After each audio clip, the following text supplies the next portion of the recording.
ફરી એકવાર આપનું સ્વાગત છે। આગળ વાત કરીએ લીંબડી રાજકોટ હાઈવે પર ચોખા ભરેલી ટ્રકને અકસ્માત નડ્યો છે। ટ્રક પલટી જવાની ઘટના બની।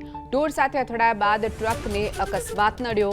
મઢાદના પાટિયા પાસે અકસ્માતમાં ડ્રાઈવરને ઈજાઓ પહોંચી છે। ચોખા ભરેલું ટ્રક ત્યાંથી પસાર થઈ રહ્યો હતો તે સમયે જ ઢોર સાથે આ ટ્રક અથડાયો અને ત્યારબાદ પલટી મારી ગયો। લીંબડી રાજકોટ હાઈવે પરની આ ઘટના જેમાં ચોખા ભરેલી ટ્રક પલટી મારી જવાની ઘટના બની છે। તો ડ્રાઈવરને ઈજા પહોંચતા સારવાર માટે હોસ્પિટલમાં ખસેડવામાં આવ્યો છે। ફરી એકવાર આપનું સ્વાગત છે। આગળ વાત કરીએ લીંબડી રાજકોટ હાઈવે પર ચોખા ભરેલી ટ્રકને અકસ્માત નડ્યો છે। ટ્રક પલટી જવાની ઘટના બની। ઢોર સાથે અથડાયા બાદ ટ્રકને અકસ્માત નડ્યો। મઢાદના પાટિયા પાસે અકસ્માતમાં ડ્રાઈવરને ઈજાઓ પહોંચી છે। ચોખા ભરેલું ટ્રક ત્યાંથી પસાર થઈ રહ્યો હતો તે સમયે જ ઢોર સાથે આ ટ્રક અથડાયો અને ત્યારબાદ પલટી મારી ગયો।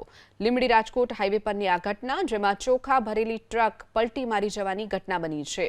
તો ડ્રાઈવરને ઈજા પહોંચતા સારવાર માટે હોસ્પિટલમાં ખસેડવામાં આવ્યો છે।